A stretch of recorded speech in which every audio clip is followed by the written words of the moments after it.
John Bosco Mayanja ng'atemera mu gy'obukulu 25 ateeberezebwa okutta muganzi we Bridget Aichiriza ow'emyaka 22 abadde muyizi ku ssettendekero wa Uganda Christian University Mukono abadde mu mwaka gwa 4. N'obulumi obutagenda kufa kino kitalonyera kitalo baana battu.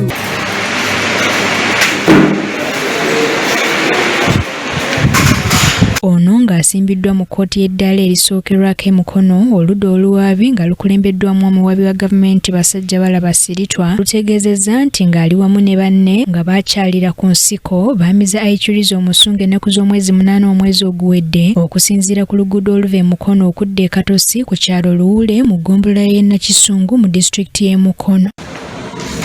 Gwe Mayanja John Bosco era omuyitibwa Jebbi n'abalala bangi ku nnaku z'omwezi nga 8 omwezi ogwokuna 2026 ku luguudo lw'e Mukono Katosi ku kyalo Luwule Nakisunga eggombolola ya Nakisunga Mukono district mu bugenderevu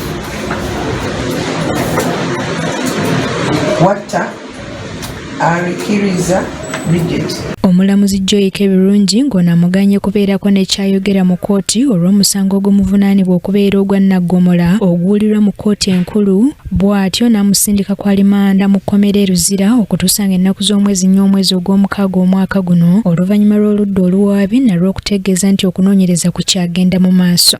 Eno kkooti terina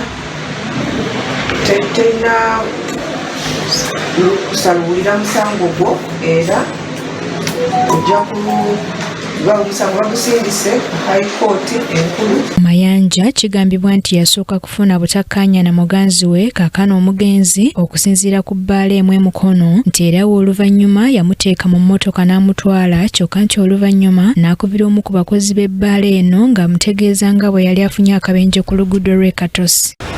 Kye twategeerako baali bonna mu bbaala ne bavaamu nga balina misunderstandings ezo ze balina ne bavaamu bonna mu bbaala ne batambula bonna.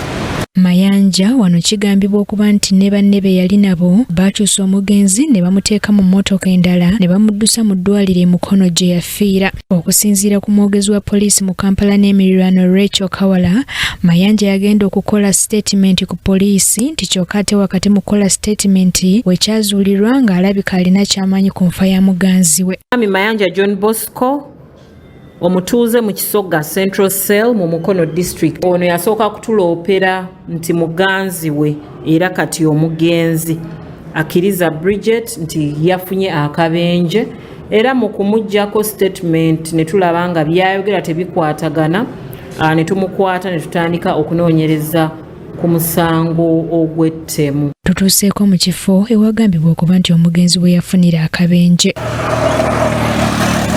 Isala Arinda munywani w'omugenzi ategeezezza nti yasangibwa n'ebiwundu ku mutwe bo bye baali balowooza nti byamutuusibwako Mayanja oluvannyuma lw'okufuna obutakkaanya nti era n'omugenzi alinako ne mukwano gwe ategerekeseko erya Rita gwe yali abuliddeko okusoomoozebwa kwe yali asiŋŋana mu mukwano gwabwe. Mukwano gwe abamuyita Rita gwe baali basoma naye ku UCU yali amugambyeko waliwo kyayagala omugamba. That same night, Tuesday, we have an accident. Tutuuseeko ku ssettendekero erya UCU e Mukono ne twogerako n'abamu ku bayizi ababadde basoma n'omugenzi era nga balaga nti ono abadde musirise nnyo. Nali nsoma n'omugenzi and kyemujjukirako nti yali muntu musirise. Bridget was someone who was so humble, so quiet. N'abamu ku batuuze e Mukono balaze obwennyamivu olw'abayizi be bagamba nti baava ku mulamwa ogwabatwala ku kusoma.